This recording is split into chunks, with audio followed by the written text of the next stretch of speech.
Isa sa mga dinalaw ng Pangulong Aquino ang Basay sa Western Samar. Dito ay inuutos ni Aquino sa ilang kagawaran ng pamahalaan na pagsikapang ayusin ang kabuhayan ng mga tao doon.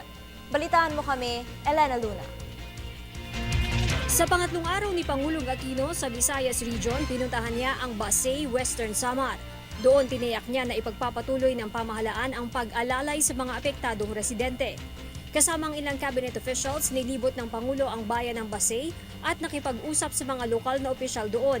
Tinalakay ang plano kung paano isasaayos ang nasira ng bagyo kasama sina Governor Sherry Antan, Mayor Igmedio Ponferrada, Vice Mayor Paul Charles Adona at iba pang opisyal.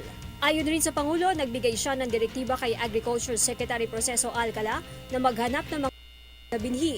Target ng Pangulo na maisagawa ito sa susunod na buwan. Matapos ang meeting, namahagi ang Pangulo ng relief goods. Namigay rin siya sa mga residente doon ng Banig at Rapal. Matapos ang Basay, pumunta rin ang Pangulo sa Ormoc City. Para sa Telebisyon ng Bayan, Elena Luna.